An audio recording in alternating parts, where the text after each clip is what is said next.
Hi, everybody, and welcome to another at Google event. We're here today from the Mountain View campus, and we're very excited to welcome Stephen Merchant, who's coming through.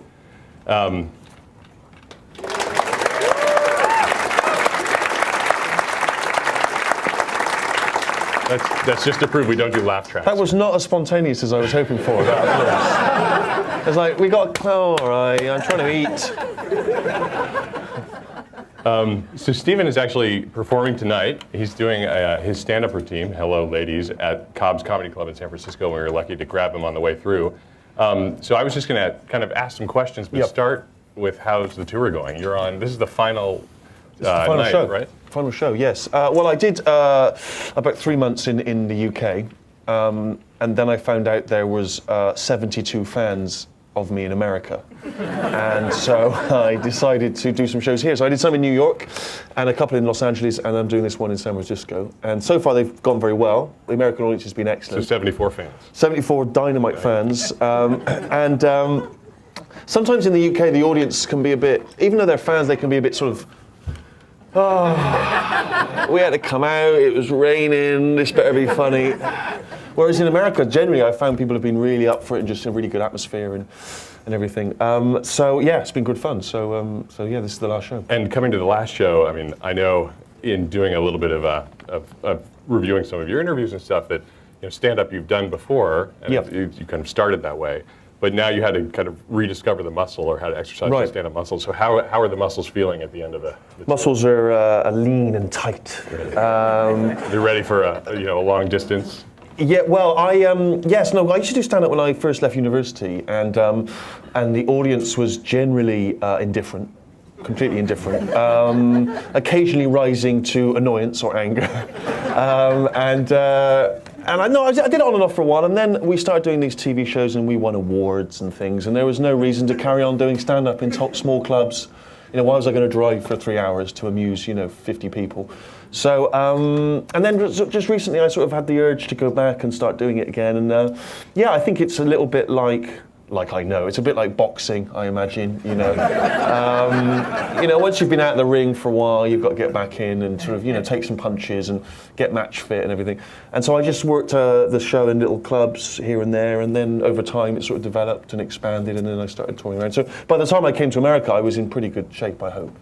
So how much prep work did you put in before you actually A long time. I sort of dabbled with it on and off for a couple of years, not relentlessly, but just when I had free time and things, just because I wanted to remind myself of sort of whether I could do it and what I would talk about. And the thing I kept on returning to anecdotally was just sort of my failure with women. People who work in computing won't understand that. But out there in the real world, it can be tough meeting girls. And so, it was a lot about my experience growing up as something of a geek, which I know is a surprise to a lot of you, but I was a bit of a nerd. So that's the kind of spine of the show, but there's other stuff we talk about as well. And did you find the show evolves over time? We actually had Eddie Izzard in a while ago, and he kind of evolves the show with each performance. Do you find Well, Eddie Izzard is interesting because I remember reading a quote with him once where he said the thing with stand-up is you've got to sort of walk to the edge of the precipice and then step off. And that's the only way that you can sort of be brave enough to be more interesting or experimental, because you've got to be willing to fall and fail, potentially. I don't have that bravery, unlike Eddie, so I tried to be quite cautious, and that was why I spent so long, I think, working it out in just small clubs, because I didn't, I suppose there was a reputation I had and a certain expectation, and it's uncomfortable, the idea of sort of performing to 1,000 people and trying an idea and it just crashing and burning, and that's just agonizing. So I think in a weird way I was probably braver when I was younger, but I think I'm better at it now, if you know what I mean. And did you find that there is the kind of joke that hits one night and doesn't really hit the second night? So bizarre. It's so bizarre, and I can't understand. There's no rhyme or reason. It can sometimes be to do with the shape of the room, the size of the room. They always say in comedy circles, never blame the audience. It's never the audience's fault. It's always the audience's fault. If they don't laugh, it's nothing to do with me. It's because they are not paying attention, because they're stupid, whatever the reason.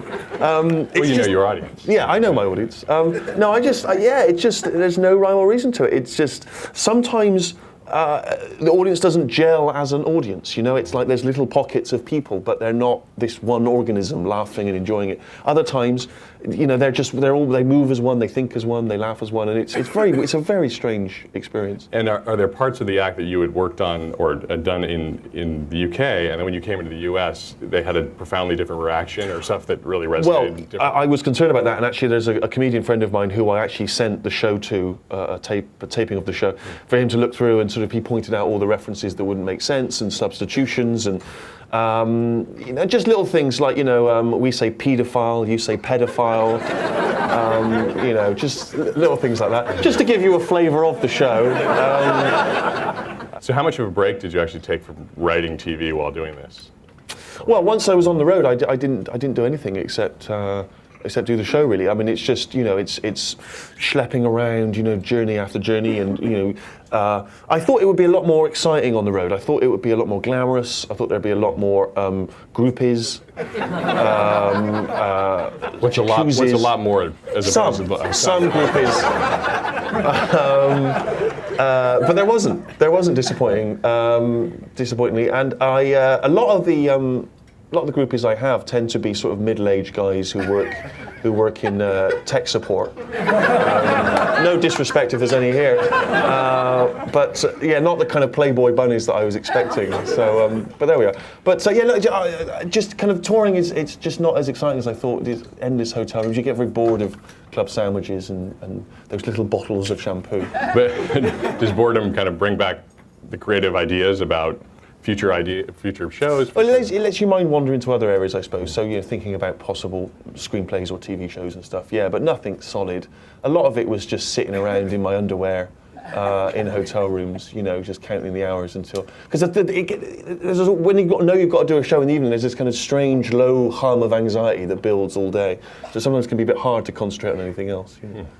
Well, I know you started off with radio as one of your main, The Steve Show, right, which is well named. Yeah. And then you keep coming back to it as a medium that you're very comfortable with. Yeah. Yes. Is that something that what is it about radio that you think it kind of keeps you coming back? Well, radio, and then obviously later podcasting, one of the great things is that it's, you have a lot more freedom generally, in just terms of the sense that the audience is not expecting laughs a minute. They have to pay attention. They have to sort of concentrate. So you can delve down sort of more unusual avenues, or you can just ramble a lot more, which can be very engaging. And I think there's a sort of intimacy with radio. It's like you're eavesdropping on a conversation with friends. Hopefully, when it's at its best. With TV and with films and things, it's just so much more manufactured. You know, there's so much more production involved. It just takes longer. There's so much more money and so much more personnel, and so you just feel like you've got to sort of refine it and polish it and so on. Whereas with radio, you can really talk rubbish for as long as possible, and that's fine. Yeah, it's just there's something different about it. It's unique. It's immediate. I think an idea occurs to you and you can say it.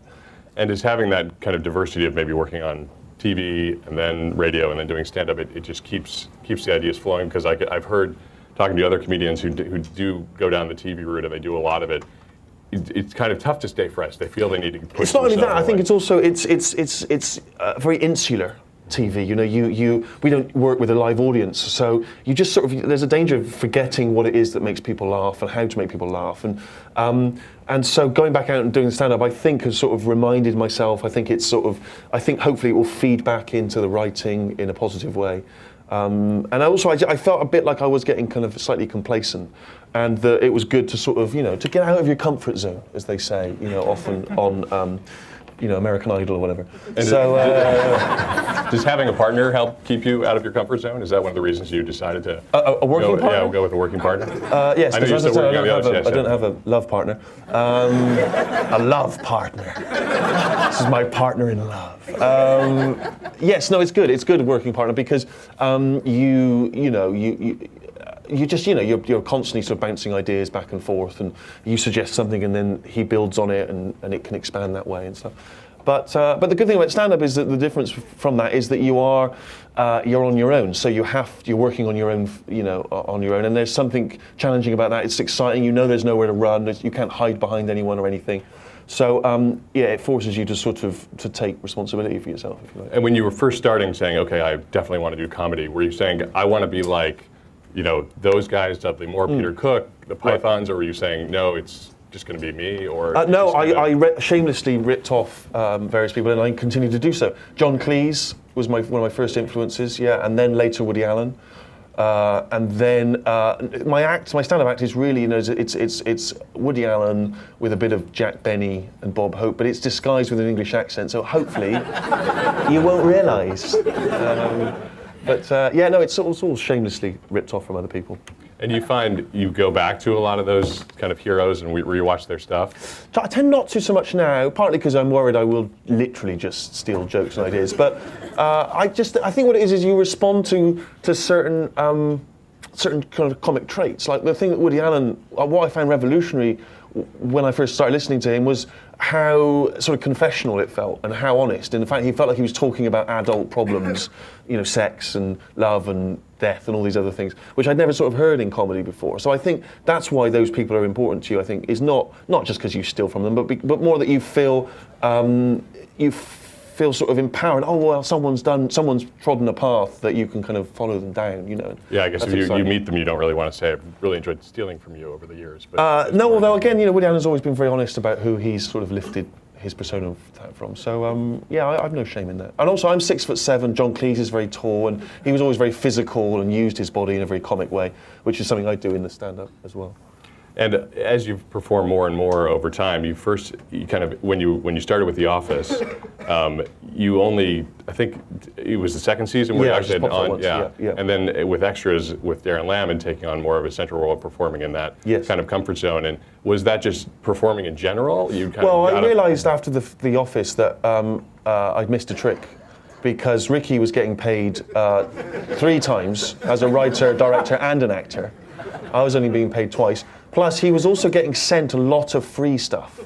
I don't know if you're aware of this, but if you're on TV, people just send you things for free: computers, watches, clothes. And I was angry about that and jealous, and decided I wanted some free stuff. So pretty much, I've started performing for free stuff. That's my sole reason to do it. So you're flat as well. I got lots of free TV and all sorts of stuff that didn't even pay for. So I was actually living in England when The Office had hit and was a huge success. Yeah. And then they'd just broken the news that it was going to be moving over to the States, the US. How did that process work? Once you guys cracked it, did you think, oh, this is definitely something we would export? Well, I was always a huge fan of American sitcoms. They were, again, a big influence on me. MASH when I was younger, and then later Roseanne, which I adored, and Friends and Seinfeld. And I liked one of the things I thought particularly good about Friends was that it was like a soap opera with laughs. It had a continuing narrative, the romance and so on, which we didn't tend to do in UK TV. And so that was one of the things it was important for us, was to have a sort of a story arc, if you like, which British sitcoms, as I say, didn't do very often, and have a romantic thread running through it. So when the idea of transporting it to America happened, it didn't seem crazy to me. I think people thought of it as being very British and very small and insular, but actually in our minds, it was very influenced by American things, by Billy Wilder films, by This Is Spinal Tap, and as I say, in some way by Friends and so on. So it didn't seem crazy to us that they would try and transpose it. What was important was that Ricky and I didn't get involved closely, because we thought we would end up trying to replicate ours, bit by bit, and that we always knew was madness, really. So we felt it was important to just find someone here who could, because we didn't really know about the mechanics of working 9 to 5 in America. So it was important, and we worked with Greg Daniels very closely. And now that kind of approach, you've got there's I think office in Israel, Germany, France, French Canadian, Sweden. I don't know if this one is with. There's one in South America somewhere. Yeah, Brazil and Chile. Is it Chile? That's right. I thought it was Bolivia. Not in Brazil. Not in Brazil. Thank you for that. My accountant now. Liechtenstein. Not in bloody Brazil. I'd like to see a Japanese version where they just do a really good day's work and then go home. But I mean, looking back in hindsight, just the idea there's always the work environment. There's something strangely. I think the work environment is. I don't know. I don't work here, and I don't know. You know, I know there's this that Google's got a very kind of relaxed approach. But my suspicion is wherever you work, NASA, the mob, anywhere, you know, you still get annoyed about power politics and that someone borrowed your chair and you'd written your name on the back, you know, and this is my chair, it's Dave, he's got Dave. You know, people still get annoyed about that stuff. And so to us, there were certain universal things. The fact that you work alongside people who, and you spend more time with them probably than your friends and family at times, you know, so if you don't get on, you know, it can cause a lot of friction, and there just seems to be a number of just very universal aspects of working in offices, which hopefully is what's sort of translated. And looking back, obviously in hindsight, it's kind of clear now that structure worked and played off. But do you think that it's something you'd ever like to revisit? I know, absolutely the fabulous. show itself? Yeah, actually do it again, because it was 2 seasons, and now the U.S. is, I think, on its 8th season. Yeah. Would we revisit? I had great affection for it. I think, you know, going back to it now would probably be a mistake. But you know, it's great. I directed an episode of the American version, which was great. It was like being in a kind of bizarro parallel universe. You know, it looked very similar, but everyone was better looking. I don't think we will go back to it, but you know, never say never. Once the free stuff stops coming in, and we need the money, you know, I'm living in my car, then we'll definitely do it. Yeah. And kind of continuing on TV, you've recently finished the first season of Life's Too Short. Mm-hmm. How did that come to pass? Well, we worked with Warwick Davis in our show Extras, and Warwick was in Willow, and he's in Harry Potter, he was in Return of the Jedi. And he'd worked with us, as I said, on Extras, and he said, I wonder if there's a show sort of exploring the adventures or misadventures of a little person, which is, you know, what he is. And the more he told us about kind of experiences from his own life, the more it amused us, and it sort of seemed like an interesting perspective, and it allowed us to... We like characters who have chips on their shoulders in some way. You know, David Brent had issues, and all the characters we had. And what we liked about the idea of Warwick's character was making him a small person with small man complex. You know, he's Napoleonic in some way. You know, he feels like he deserves more, and that he would be perfectly happy, as the real Warwick is, if he just accepted who he is and just lived his life, you know, as best he could. But the character of Warwick in the show is much more desperate, and so, you know, although it's the little person aspect is just something to sort of motivate his behaviour. It could have been anything, you know. And so, a little bit like Extras, there are celebrity appearances. Liam Neeson pops up. Johnny Depp is in one. Sting. And all the time, Warwick is kind of hustling, trying to climb the ladder. Plays a version of himself. The real Warwick is very successful. In the show, we've made him much less so. And in the show, he's sort of battling with a divorce, and he's got a terrible tax bill, and so he's constantly, and he also runs an agency for small actors, all of whom he's exploiting, and making them do the worst possible jobs while he takes the good stuff for himself. So that's the. And you and Ricky play yourselves. And Ricky and I are in it occasionally as ourselves. He comes to us. And he's desperate for work, and he's sort of constantly bothering us. And the joke is that it's as though everyone we've ever worked with is constantly hassling us for work, and they keep coming to our office, and we can never get anything done. And then in one episode, Johnny Depp is making Tim Burton's Rumpelstiltskin, and wants to get into the mindset of a small person, so he's spending time with Warwick, and through that encounters Ricky, who bad-mouthed him at the Golden Globes, and so it's his opportunity for revenge and so on. And how is it to play yourself after, you know, you're obviously writing for it, but then you're yourself in the...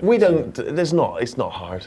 It's you practice in the mirror, and are you me? Am I you? I always remember Jerry Seinfeld won an Emmy, I think, one year for his role in Seinfeld, and then the year later he lost, and he made the point that I wasn't as convincing as myself this year as I was last year.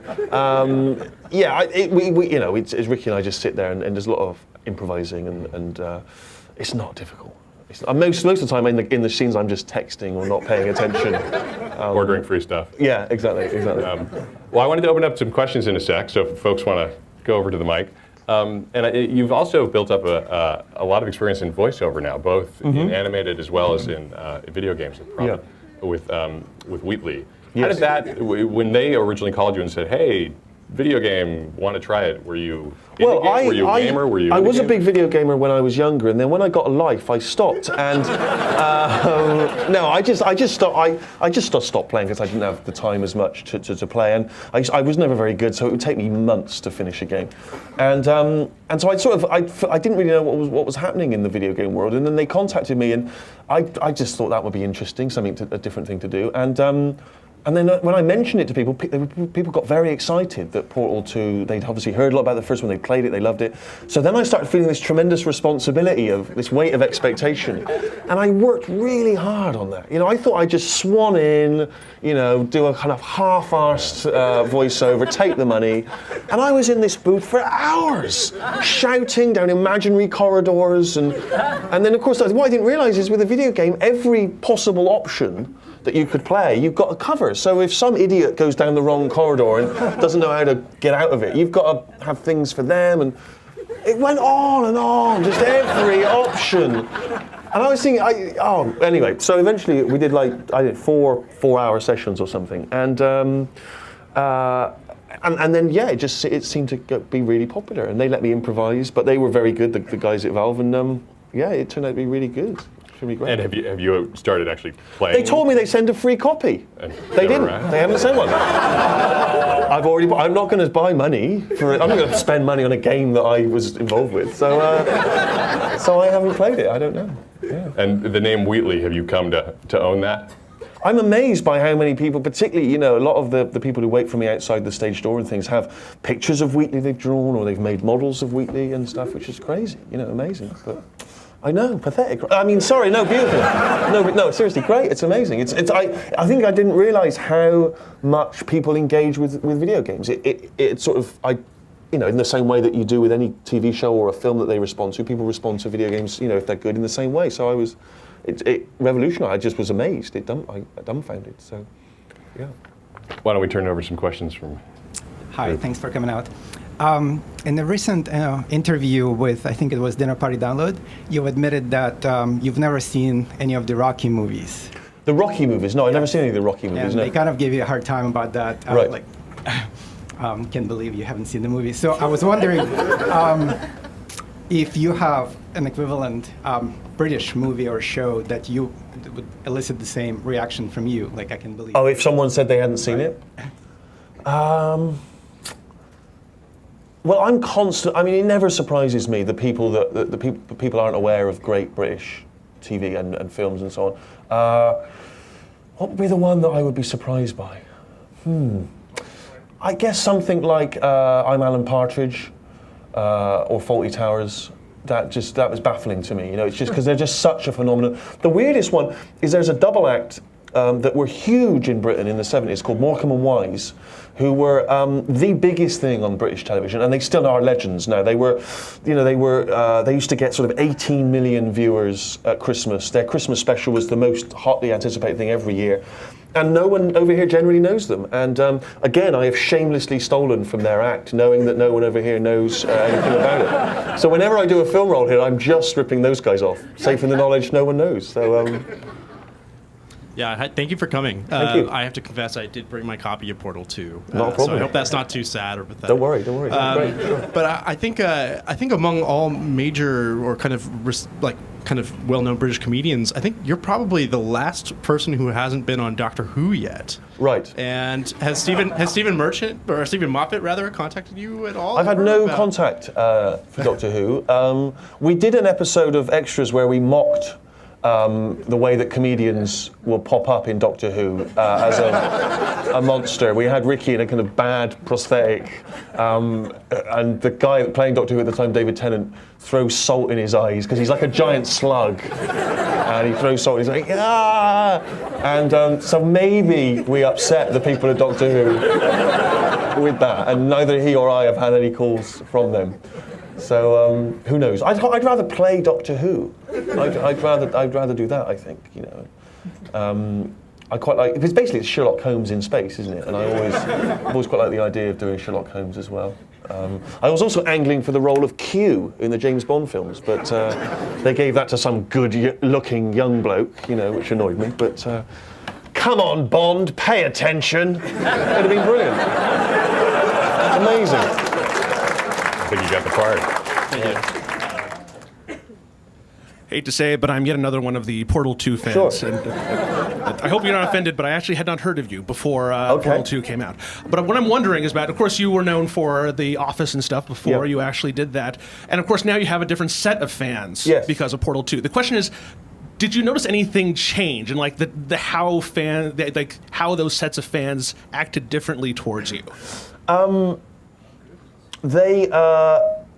Well, it's interesting because occasionally I will stumble across conversations, often online, between Portal fans and people who knew me before, and it's. Oh, you only know him because he was Wheatley? Well, we know him for years. We knew him for 5 years before that. And they get so angry. Oh, he's not just a computer. He's not just a robot. And it's incredible. Thank you. It's fine. They're both welcome. It's amazing how kind of passionate people are. I daren't go near the blogs and things because those people terrify me. It's absolutely terrifying. And I think I would have been the same. I would have been those people. I would have been equally kind of angry and passionate about things. But yeah, the sort of Wheatley people, as I say, particularly in terms of the fans I've met, are far more passionate than a lot of people I've met through the TV stuff. You know, quite a lot of sort of younger girls, sort of like 15-year-old women who kind of quiver as they come on. It's Wheatley. They've drawn a picture or something. It's very sweet, very nice, but. As I say, yeah, the character itself is really important to them, you know. I guess again, I think if you spend 5 or 6 hours, and I'm just talking to you the whole time, or longer, yeah, it may seem like we're friends by the end of it, and we're not. We're definitely not. So kindly step away. Thanks for coming. Thank you. I just have to ask, is Carl Pilkington real? Is Carl Pilkington real? Well... Is he a prod and go type guy, you know? Yeah, he is a humanoid. Carl is unique. I mean, there's no one like him. I can't explain Carl to people. It's sort of... I mean, he is obviously a moron, but sort of like a genius moron. I mean, like an idiot savant. Sometimes he doesn't know what he's talking about. Occasionally he does, and he'll stumble across an amazing point, a profound point. We were talking to him once about how there's a lot of these reality stars who are only famous because of the people that their fathers, their fathers or parents, Kim Kardashian or whoever. And Carl said, well, you could say the same about Jesus. Absolutely right. Thank you. Incredible. Well, actually, and just to take one moment, but a little more context for folks maybe who haven't seen it. So, Carl worked on the show. Right, so Carl worked on a radio show, and then we started asking him questions, and he was just a guy pressing the buttons and things. And we started asking him questions, and he just started, just started saying the most bizarre things. What was it? Remember, you never see a young Chinese person. You never see an old man eating a Twix. You never see an old man eating a Twix, which is a candy bar. Or no, you only ever see very young Chinese people or very old Chinese people. You never see Chinese people in the middle, was his observation. Bizarre. And then you invited him in to just started asking him, guest. every week we'd ask him questions, and he would just come out with, just utter gobbledygook. He's fascinated by monkeys. He's fascinated by insects. To him, insects, he can't compute that they have no motivation for what they're doing beyond a sort of basic, insect motivation. To him, they're rationalizing it. There's an ant carrying a twig going, I don't know why I'm carrying this twig, where am I taking it? He can't imagine that they just do things because of instinct. So the perfect person to send into other climates. Not only to send into other climates, but you just on the radio or on the podcasts, you just prod him, and he'll go down avenues which can seem offensive, but which are born out of ignorance, not through any malice, just pure ignorance. And try to explain to him things like the infinite monkeys model of infinity, that an infinite number of monkeys given enough an infinite number of typewriters will eventually do the complete works of Shakespeare. And he's like, so have they read Shakespeare? No, it's just random. It's just random. Okay, but they must know the first. Like, they know the plots. They know the plots, do they? And then he's remarkable. And there's an Idiot Abroad Right, so 1 Idiot and 2, Abroad- and now 3? No, Idiot Abroad 2 has just started Two. airing on the Science Channel in the US, and the Science Channel, it's absurd. And this is where we send Carl around. This time he's doing the bucket list, so it's things to do before you die.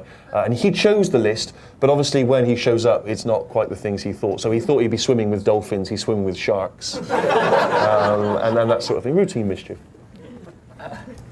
Hi, Stephen. A question about The Office. Yes. Obviously, I think the character of David Brent kind of predated the show itself, and it was kind of Ricky's creation. But are there any aspects of The Office that you would like to take credit for now, whether that's characters or plot? I mean, do you have a clearly defined roles as writers, or do you just bounce it back and forth? Not really, no. I mean, Ricky had some observations about sort of office types, but they weren't sort of coalesced into a character really. And then when we started working on it, we expanded that character, and then we started slotting in the other kinds of people that we felt we'd worked with in offices in the past. But it was never as demarcated as this is my bit and this is his. We always sit in a room together. We just keep talking until ideas bubble up, and and you might often we'll share anecdotes. So we'll talk about people that we've met who are like David Brent or who are like Gareth. And then any kind of things that spark from that we'll make notes of. So it's a much more organic process than one of us going away and writing dialogue for Tim and Dawn or something. We're always in the room together. So it's not really as defined as that really. I'm sure there are aspects that have come from me, but I can't remember specifics really. Yeah, that's always been the way we work. Sorry, I was just going to say, and just in terms of comedy writing partnerships. You were in the movie Hall Pass last year. I might go far as to say you were the best thing about the movie Hall Pass last year. And I did actually met the Farrelly brothers last year, and they're really nice people. Lovely guys, yeah. And I was just kind of wondering what your experience was, kind of seeing how they work. And I love the Farrelly brothers. They're amazing. I mean, they obviously being brothers, they have a kind of strange sort of simpatico way of thinking and working. But they're not dissimilar to the way Ricky and I work. They huddle behind the little monitors looking at the performances and are gossiping with each other, probably saying the tall English guy was a terrible mistake. You're doing a great job. What the fuck are we going to do? This is, which is very much how Ricky and I operate. Well done, Johnny Depp. This is crazy. What were we thinking? But yeah, they're very easygoing. They let the actors improvise and play around with the scripts. They're not precious. They create a great atmosphere on the set. Everyone feels very sort of supported, and particularly with comedy, I think you need that. You need the opportunity, like I was saying earlier with Eddie, to walk to the edge and walk off and do silly things or brave things, whatever. So I really enjoyed working with them. They were great. They were really good. Yeah. Thank you. Hey, Stephen. Hello. Thanks for coming in today, and I'm with you on the Morecambe and Wise comment. Absolutely brilliant. Anyway, just developing the idea of The Office, what's your favourite scene from The Office, or what are you most proud of looking back on it? And that's the British Office. Well, I'm very proud of the moments of drama. I felt like that was the stuff that always felt like the hardest dive. And there's an episode where the character of Tim decides to sort of confess his feelings to the receptionist and takes his microphone off. And sort of, because it's like a fake interview, and sort of takes it off and unplugs it, and the show goes silent at that point, so you can't hear what he's saying to her. And that was one of those moments where I just felt like everything coalesced. The style of the show, the fake documentary, and it was realistic, but it was also kind of dramatic, and you couldn't do that in any other medium because you wouldn't have a microphone to pull off. And so I don't know. I just felt that that was the moments where everything kind of. And it just seemed it was really effective, and the performances were great in that. It was just one of those moments where what you'd imagined in the writing room just was sort of better than you could have hoped for, really. So that's the stuff that I really love. But also the funny dance. That's also good. Thank you. And with Cemetery Junction, that's a dramedy. Would you like to do more drama in the future? Yeah, I would. And I don't know that I'm naturally inclined to it. The thing I love most is drama, and it's the thing I watch as a fan. The Wire or The Sopranos. That's the sort of stuff I'd rather do. But I'm always fearful of being one of those comedy people who goes into drama and is just terrible at it. and that makes me anxious. So I feel like I'll ease my way into it and hopefully add more drama to the humour. But the thing I think, what I think we've done, I think is hopefully sort of born out of truth in some way, or observations we've experienced in the stand-up and in the TV shows. However silly they get, it's always hopefully grounded in some kind of reality. And that seems to me the sort of basis of drama as well. So I feel like there is sort of, middle ground somewhere. And now you have, three way-ins: writer, actor, Right. director. Is there one that you're really feeling right now? Well, as an actor, I always feel that I'm just, when I do something like the Farrelly Brothers movie, I'm just showing up because I know it's going to be good fun. I don't have any responsibilities. I just have to learn my lines and be silly on screen, and that's easy. And so I'd love those. Those are great. That's like taking a day off. It's like a holiday, that stuff. Whereas the writing and the stuff Ricky and I make, or if anything I might do on my own, that's just much more labour intensive. The stand-up, it's hard work to then make it look easy. And I never got into show business for hard work. I got into it for the groupies, that didn't work out, and for the free stuff, and that is. So yeah, but I don't know what. Maybe do another film, something like that would be good. Hi, Stephen. Hello. Thank you for coming. Besides being a Googler, I'm also a filmmaker because for some reason I like to live in perpetual suffering. Sure. And I wanted to ask you if by any chance you have any advice for someone wanting to write and direct comedy. Writing and directing comedy, right? Well, steal from the best. That's the first word. It's tricky. I do think it seems a cliche, but I think the writing what you know, at least to begin with, seems a good way in. I think that was certainly what we did with The Office. Was it was all based on our observations and our experiences of that, and somehow the more unique you are to your own experience, the more people seem to relate to it. It's when you start trying to second guess the audience, that's when it gets harder. When you try and write something imagining what people are going to find funny, that I've always found troublesome. Whereas if you write something that you think is very funny and that's personal to you and that is perhaps a unique experience, it's amazing how many people connect with that. So that's the way I always sort of proceed. And I do think writing in partnership is good. I think particularly with comedy, it's good to have someone to bounce ideas off. It's much harder to just sit in front of a typewriter on your own, a typewriter.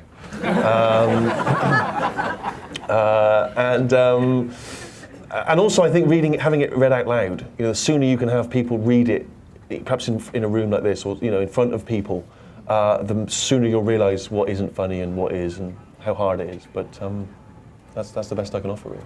And about directing? And directing,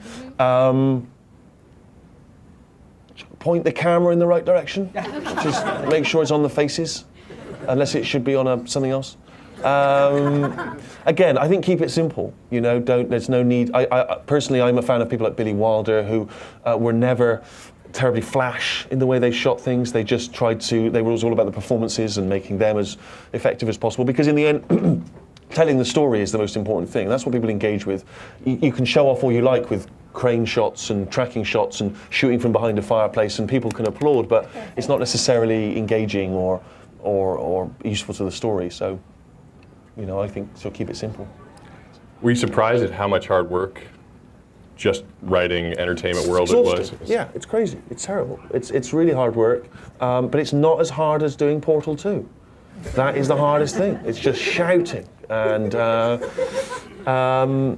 yeah, I suppose it's funny. It seems weird. I feel like for the first time that this is what I do now professionally. I always felt like I was a sort of keen amateur who couldn't quite believe that they were doing this for a living. Clue in yeah, at any point someone was going to sort of say this is silly, go back to a real job. But no, so far we've got away with it. So if you were doing a real job, what would that real job be? If I was doing a real job, Carphone Warehouse? Carphone Warehouse. Probably, I don't know, like a teacher, I guess. Or I'd like to think of myself as a kind of Dead Poet Society, Robin Williams figure, energizing kids' imaginations. But I wouldn't. I'd just be one of those ones who shows up and takes the money and I don't give a damn about these kids. Goes home again, Last year we had Phil Rosenthal, who created Everybody Loves Raymond, which is a traditional sitcom. I got to ask him the same question I wanted to ask you. How do you feel about 4-camera shows where there's a live audience versus the 1-camera shows like The Office and 30 Rock? And I certainly don't have a snobbery towards them. I know some people kind of are a bit snooty about the 4-camera traditional sitcom. A lot of my favourites, as I say, were always shot like that. Friends and Seinfeld and, Roseanne. So I don't have a real. I think if the show is right for it, it can be very good. I think The Big Bang Theory is very charming and often very funny, and that works well because those are very kind of cartoony characters, and they are clearly playing off the audience a lot. A show like The Office would never have worked that way because it had to be like a fake documentary that was built into the fabric of the show. And I suppose I think the single camera is a little bit more cinematic, maybe a little bit more in the lineage of comedy movies. But as I say, I think the sort of live performance in front of an audience brings a different dynamic. There's an energy to those shows that's very very infectious, I think. So I just think it's all about what is right for the subject matter. I certainly don't think there's any reason why we should try and get rid of one or the other. Have you seen their movie Exporting Raymond, where they take the No, show? I've heard it's very interesting, yes. That's where they take it all over the world, right, and sell it abroad. They take it to Russia, yeah. They've showed that here. And The Russian, everyone loves Raymond. Wow, fascinating, yeah. Where's the Russian office? I mean, there's a lot of people in that country. I just wanted to take a quick moment and see, do we have folks on VC? I know London and for asking a question, or is that too tough? Okay, on time. Okay, we'll do about 2 more questions. 1 more question. I'm gonna go 1 more. Going back to the real job question, you like free stuff. We have tons of free stuff here at Google. Keep talking. And we're hiring. Okay. So would you like to come work here at Google? Okay, let me ask this. What do you do at Google? I mean... Well, there's lunch, and then there's... But isn't... All I know is that I type something into Google and it tells me a load of... But that's the computer doing that, right? That's not you people. When I'm typing in, porn, you're not going, Steve wants porn. What do you think he's into? You're not... That's not you doing that, right? So what's going on? Are you feeding all the information into Google? I'm so confused. I can't understand how it's this big. I honestly, it's like a man... I guess there's some IT guys who've got to keep the computers up and running. And the typewriters. And someone who changes the little Google thing, like if it's Halloween, they put a little jack-o'-lantern on. But aside from that, what are you up to? That's pretty much it, right? I got to get back to work. Okay, good. But doing what? Okay, I think. Well, 1 more. Sure. One quick question. So obviously there's a big philosophical difference between American television shows and British television shows. Right. Where Americans, you want to keep it on as long as possible, get all the syndication. How do you feel about that, especially with a lot of the projects that you've been working on? The idea of keeping the shows running a long time. Well, obviously it's financially it's better for me. So don't forget to watch The Office Thursdays, NBC. I was always a big fan, as I say, of American shows, and I loved the fact that they were on every week, for like 25 weeks a year or whatever, and I could make a date with it every week. That was great to me.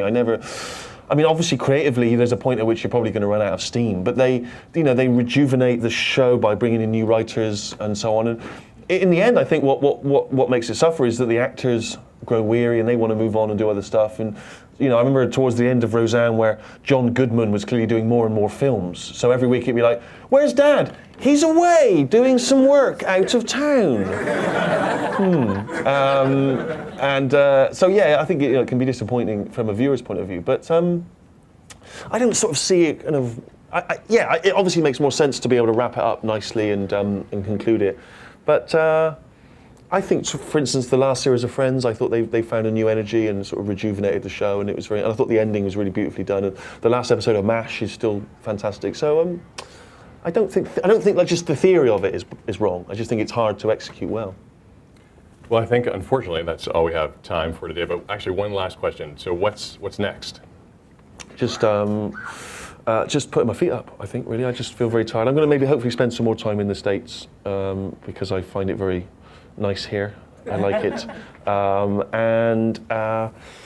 Who knows? I don't know. Maybe some more stand-up. I honestly couldn't tell you. I really couldn't. Yeah, it must be a nice place to be in. To just Yeah, maybe I'll work here at Google. If I knew what you did. Thanks again. Cheers, thank you.